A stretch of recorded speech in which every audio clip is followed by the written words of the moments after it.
अप्रूवाल देइछंती। ये रास्ता हेबा द्वारा निश्चित भाव में ओडिशार ये गोटे केवल रास्ता विकासर काम केवल एका हेब नहीं, यह सहित मध्य जो खोर्धा, भुवनेश्वर, कटक, चौद्वार एवं बांकी पर्यंत ये अंचल संपूर्ण भाव में भुवनेश्वर रिजनल अंचल हिसाब रे कैपिटल अंचल हिसाब रे अंतर्भुक्त हो एवं एथिरे जो आम आउ गोटे इंटरनल रिंग रोड रो प्रस्ताव रखीचु ताहा मध्य आगामी दिन में कार्यकारी होगापी जाऊँगी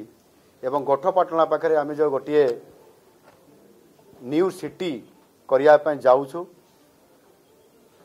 ताहा हेबापई ये रिंग रोड हेबा द्वारा रास्ता परिष्कार एवं सुगम हो गला। यह करने द्वारा निश्चित भाव में आगामी दिन में आईटी क्षेत्र में ओडिशा हब होगापी जाऊँगी। से टेक्सटाइल सहित अपारेल सहित सॉफ्टवेयर समस्त प्रोजेक्ट अधिकांश आम ओडिशा रे हेबापी ये गोटे रास्ता फिटिगला। गत कैबिनेट रे ये जो 2 दिन पूर्व जो कैबिनेट होता ता पूर्व कैबिनेट रे ओडिशा रे 2टी सेमीकंडक्टर प्रोजेक्ट हेबापी मध्य कैबिनेट रे अप्रूवाल होता। भारत वर्षर 4टी सेमीकंडक्टर प्रोजेक्ट अप्रूवाल जो होता ता भितर 2टी केवल ओडिशा रे होता। तेणु यहीटा मध्य आम ओडिशा पई बहुत बड़ गोटे गुरुत्वपूर्ण कथा। जेहेतु ओडिशा सरकार आईटी क्षेत्र रे आम सेमीकंडक्टर को आज दिन में जहाँ विश्व में सब अधिक डिमांड अच्छी ओडिशा ताकू किभली भाव में ओडिशा रे करिया पई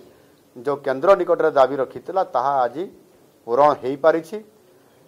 एवं ताहा सहित मध्य गत 3 दिन पूर्व जो पोस्को जो ओडिशा को आसीथिला इंडस्ट्री करिया पई एवं किछि कारणवशतः से बैक करी जाइथिला एवं चलित वर्ष एबे पुणी आउ थरे इंडिया को से आसिला एवं इंडिया को आसिला परे से पोस्को ओडिशा को आसिला एवं ओडिशा को आसी आज ओडिशा रे शिल्प को वृद्धि करिवा पई एवं से माने सूचित करिदेला पोस्को आसीबा द्वारा जे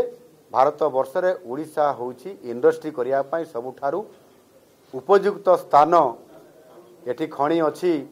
एठी मैन पावर अच्छी, पोर्ट अच्छी, इंफ्रास्ट्रक्चर अच्छी एवं एठी जमी अच्छी। ये समस्त कथा को प्रमाणित करदेला आउ गोटे आधार रे जे ओडिशा एक संभावनार राज्य एवं शिल्पायन करिया पई सबुठारु भारत वर्षर प्रकृष्ट स्थान। आ से दृष्टिकोण आज ओडिशा सरकार मान्यवर मंत्री परिषद सदस्यगण मान्यवर विधायकगण से माने आज मान्यवर यशस्वी प्रधानमंत्री नरेंद्र मोदी जी को एवं ओडिशार मुख्यमंत्री को धन्यवाद देवाई आज ये कार्यक्रम से रखी। निश्चित भाव में एथिरे माननीय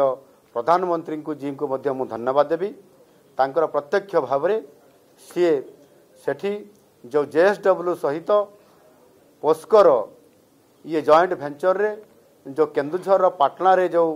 आपंकर मेगा स्टील प्लांट होगापी जाऊँगी से 50,000 कोटी टंका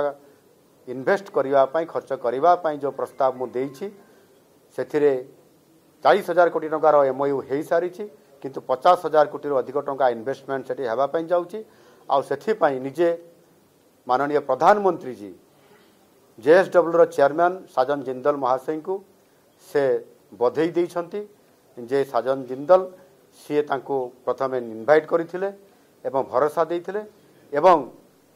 माननीय प्रधानमंत्री जी कर नेतृत्व रे जो भारत वर्ष एक विकसित भारत होगापी जाऊँगी से भरोसा देकरी से इंडिया को आनिबा पई जो प्रस्ताव देइथिले से ता संभव हो पारिछि एवं मोदी जी निजे साजन जिंदल को मध्य बधई देइथिले एवं से आहुरी मध्य कहिथिले साजन जिंदल को जे आपण जो पोस्को को आपण आनिले इंडिया को एवं आपण नेइकरी जाउछंती ओडिशा को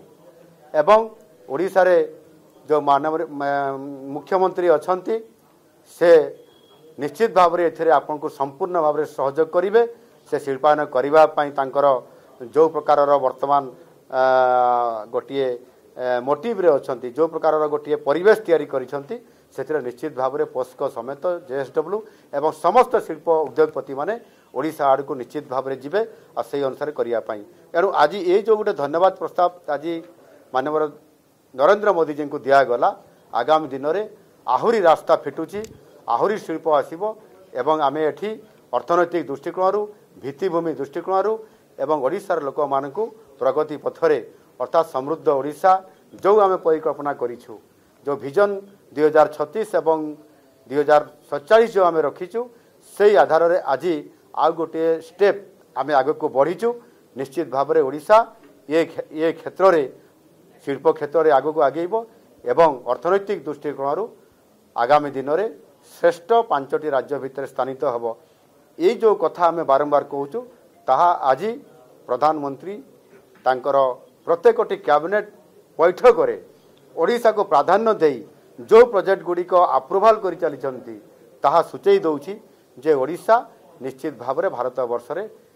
एक ग्रोथ इंजिन हिसाब रे ओडिशा राज्य विकसित भारत में काम करिवो ताहा आज प्रमाणित करिसंती। धन्यवाद।